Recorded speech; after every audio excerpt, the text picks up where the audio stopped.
Welcome to Her Majesty's Royal Palace and Fortress. This is the Tower of London. If you're brand new here, I'd love it if you could hit that thumbs up, hit subscribe and click the notification bell so you know when I upload a new video. So I'm here at the Tower of London. There is so much history to go and check out. There's a gory side, there's also a rich side, because indeed the crown jewels are here in the Tower of London. If you've never been here before, what's it like? Let's go and check it out.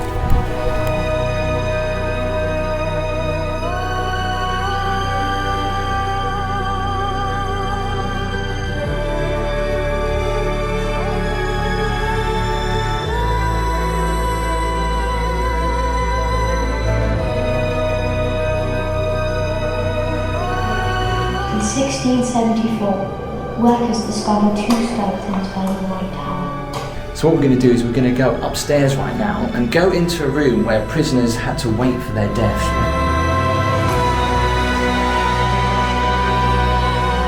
Oh, just look at that, etched into the walls from 1569.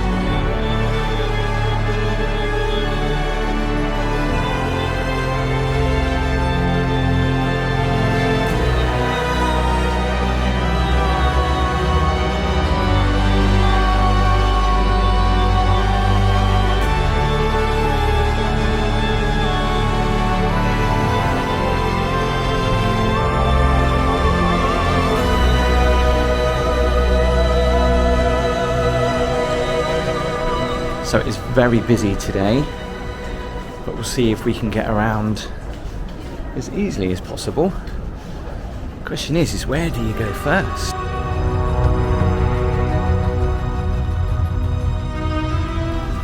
So we're going to check out the medieval palace and south battlements, which is just up here.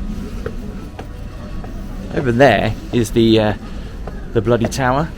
I'm not swearing, that's what it's called. We'll head over there in just a moment. Let's have a look up here first. Should we ring the doorbell?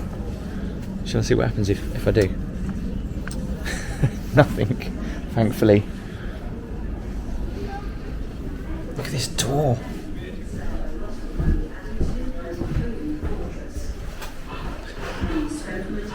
Adding an outer stone wall, reinforced by 11 new towers, including the Wakefield Tower and Wakefield Tower. In 1280, things in London were completely different to what they are now, obviously, and how people used to live. But if you were a king, you did get a nice bedroom. That looks pretty cosy. Obviously, everything was by candlelight, no electricity back then. At least you'd have had a roaring log fire. Let's go down here. It's amazing to think the amount of history that's in the Tower of London. No idea where that goes. Let's go up here. Obviously can't go all the way up.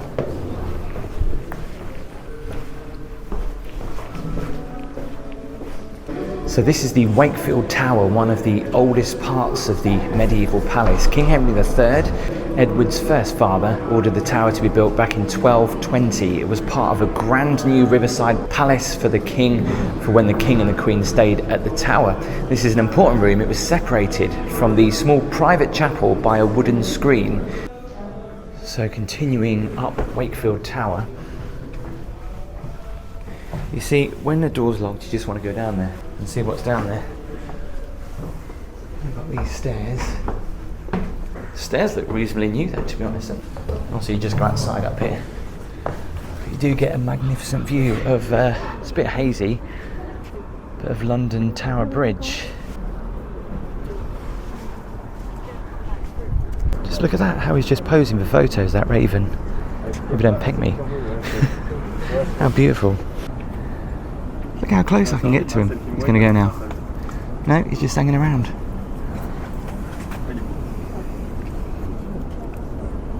He's just gone for a poo. I'll tell you what, the best time to visit the Tower of London is first thing in the morning, because there's hardly anyone here. Well, I say hardly, there's still about a couple of hundred people, but it's so vast that you can still go to places and have some great photo opportunities on your own.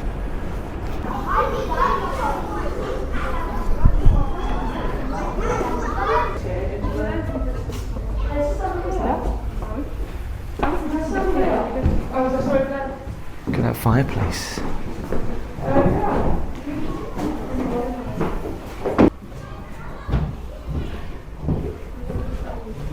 cold in here. Obviously there's loads of little doors around the Tower of London that go to different places that we're not allowed to go.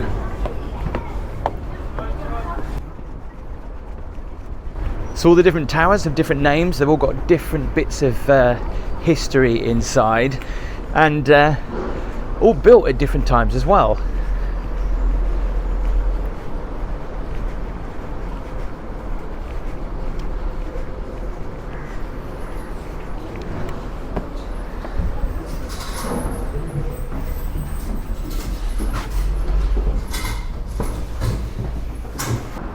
This almost looks a bit country and western. Look at that. Standing there defending the castle with bows and arrows. Look out for attackers. Enemy arrows from outside could hit you. This temporary fighting platform will protect you from the five axes. You'd literally stick it out of there.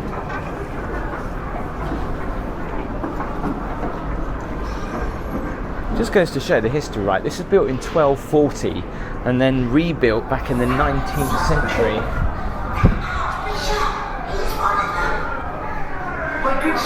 Wow, that's a great model of the Tower of London.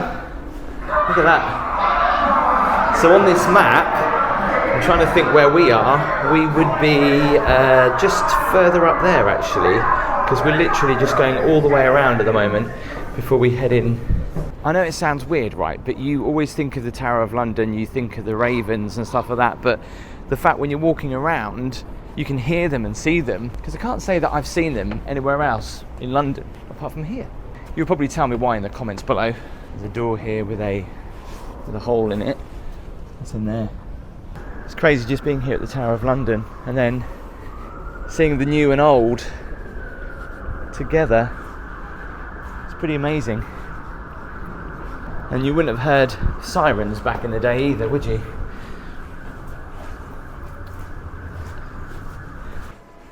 So this is all about the royal beasts. They used to have some pretty amazing animals around the Tower of London. They had tigers. It must have been a very different place back then. Wild and exotic animals were kept here. This is like a recent addition. It was built in the First World War. And as you come in here, you get loads of history. You can soak it all in.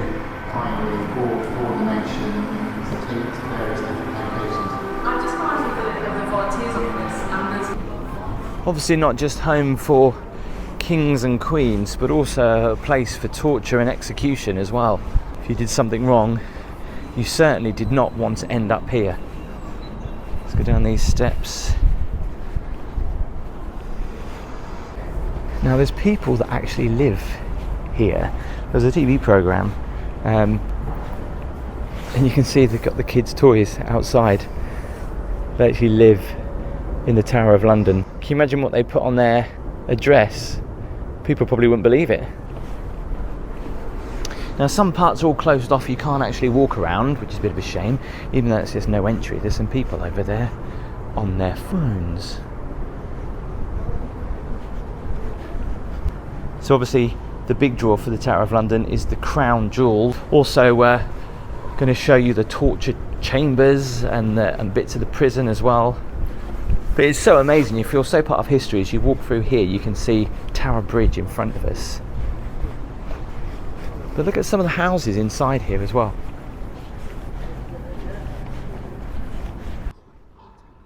Right now I'm going to check out what it was like to be in prison at the Tower of London. And in this building here, you can actually see some graffiti from past prisoners. Spooky or what? Let's go and check it out.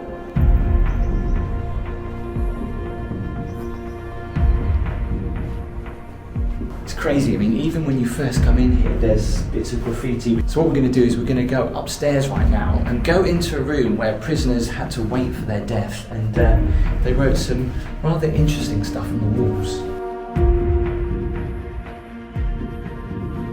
So physical torture was surprisingly rare back in England and never officially part of English law. Between 1540 and 1640, just over half of the 81 recorded cases of torture in England took place at the Tower of London. Wow, just look at that. Etched into the walls from 1569. So this is in Italian.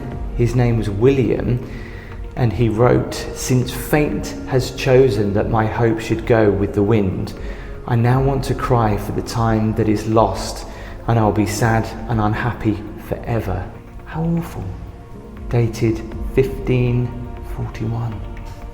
And this one was by a priest called John Ballard, who was tortured for his role in the plot to kill Queen Elizabeth I. And it says here in Latin, "Honour all men, love the brotherhood, fear God, honour the king." And what's fascinating about this room is that it wasn't always a prison, because there's a fireplace here. So at one point there was people staying here, maybe as a luxury bedroom. What the prisoners must have faced being in here.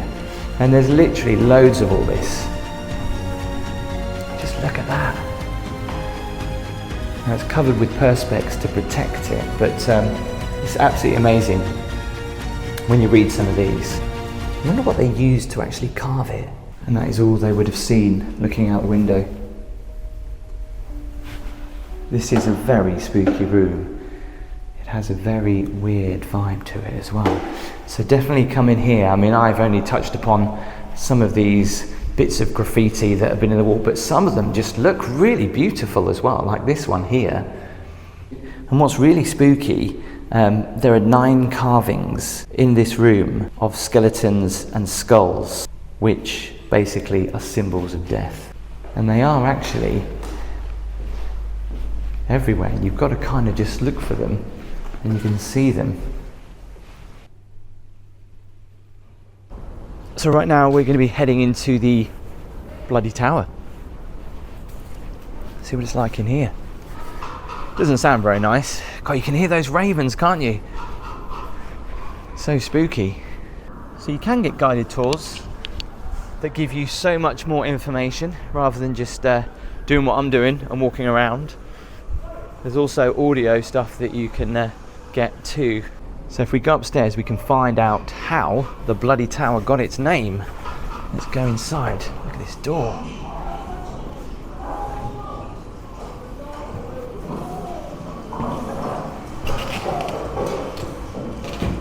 Wow, look at that table. That's good.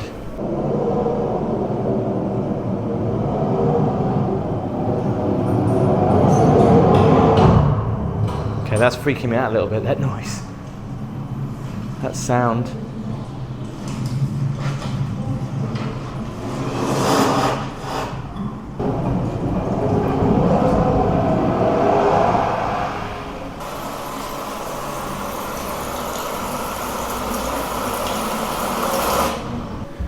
So apparently these tiles on the study floor and the large window to your left just goes to show that this used to be a luxurious room back in 1360. The tower was altered in the 1600s for important prisoners, and a new floor above created extra space, and the wooden wall behind kept out the cold. Okay, let's go up these stairs. Wow, these are narrow. Blimey. These are extremely narrow. That is what you call a very small window. Now there's actually nobody in here, which is freaking me out a little bit. On the way, his Uncle Richard takes control of the young king and takes him to the tower. His mother and younger brother move to Westminster Abbey for safety. Imagine what it would have been like to have stayed in here as a prisoner. And you can see again, there's graffiti all over the walls. But the graffiti on the walls is not necessarily from the prisoners that used to be here, it's probably from the last 50 years or so.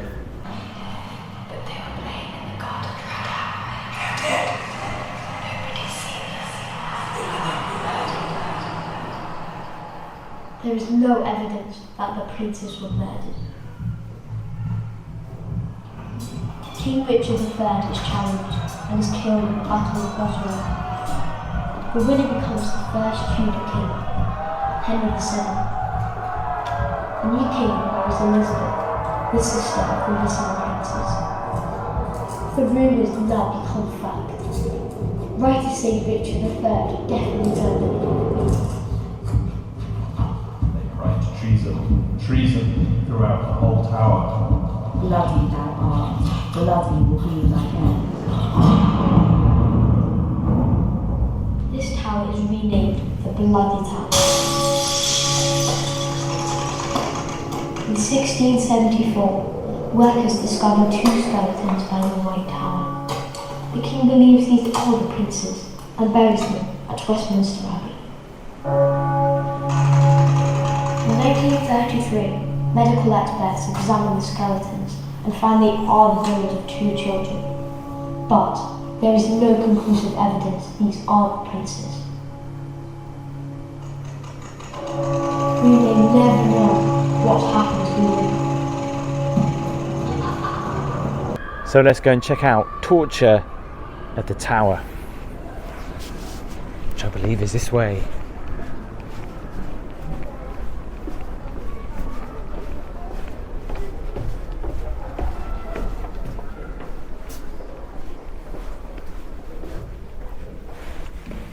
Wow, this was called the rack. Prisoner would lie in the middle and put his hands out to be tied to the upper roll and his feet likewise to the lower one. The device then pulls the hands and feet in the opposite direction. Oh, yikes.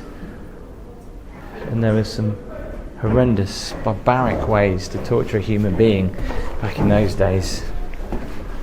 Hard to believe I'm in the Tower of London right now when there's these houses here as well. That is not a statue. There's a guard there. Can you see him? I have to stand there for hours.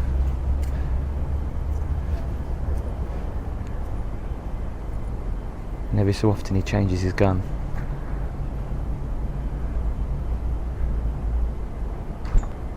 Or does that. And that.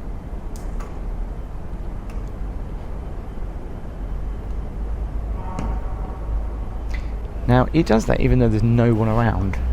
Or is he doing it for my benefit? I wonder if I shout, oi. If anyone can tell me the significance of the black telephone box inside the Tower of London, it does actually work. There is a phone in there. Probably one of the few phones that actually haven't been vandalised in London. Now, what are these called? Guardsmen? Not beefeaters, are they?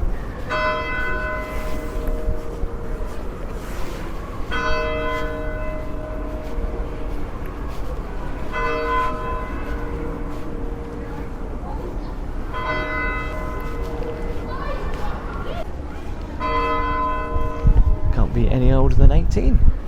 Look at that. It's the bell is tolling. There's a raven, look, welcoming us in. Ils sont habitués à nous, hein. They're not scared of people, are they?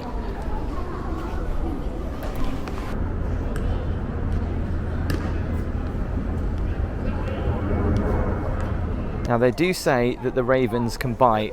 They're not scared of us at all, so but they are beautiful birds. Look, he's actually sharpening his claws ready to bite me.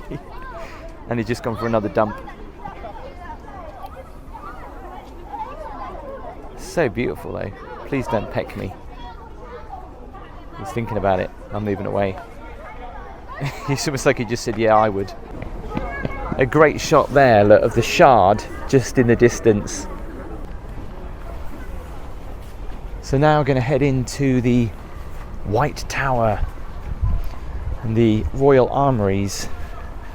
And there's quite a lot of steps here.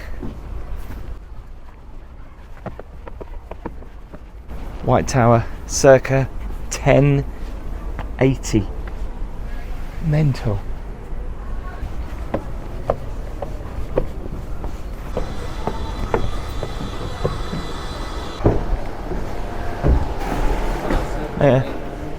Just starts this way. Okay.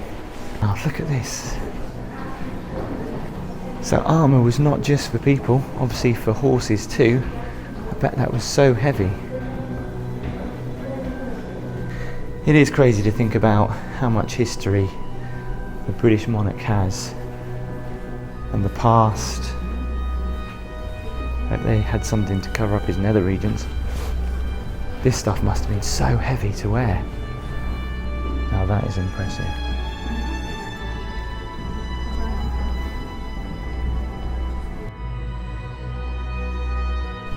The Great Stairs.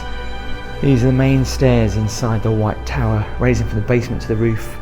So this is where we are right now, just in there. So this was always an armoury or a weapons store, something like that. Imagine how much history is in these bits of wood. And again, if you look closely, you can see graffiti from past years. St John's Chapel. Please be quiet, gentlemen, remove your hats.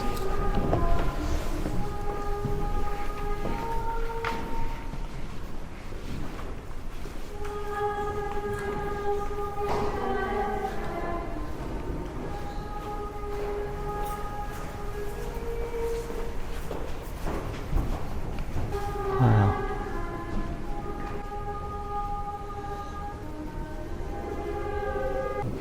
Now, I never understood this in school, why in Victorian era they used to have them around the neck. If you know, let me know in the comments. I have no idea where I'm going now. Again, look at some of the graffiti on the walls here. I mean, some of this is very, very old. Okay, this looks spooky as. Look at this.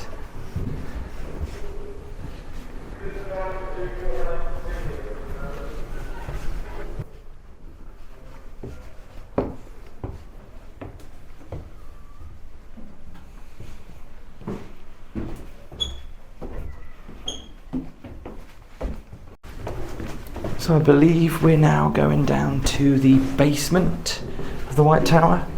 I'm not quite sure what's in here, but look at these doors. It's amazing.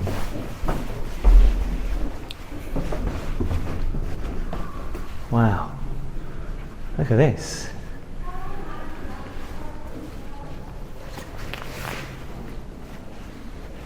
So they basically used to just store cannons in here. Pretty amazing. Look at that.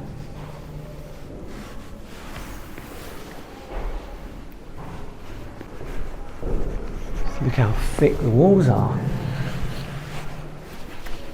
And of course it wouldn't be complete without a gift shop. Oh look, there's a well. The White Tower's well, 12 metres deep. Provided fresh water for the people that lived around here. Wow. Look at that. Yeah, you can buy some jewellery in here as well. Very nice. And if you're about to have a baby, like we are, fit for a king or a queen.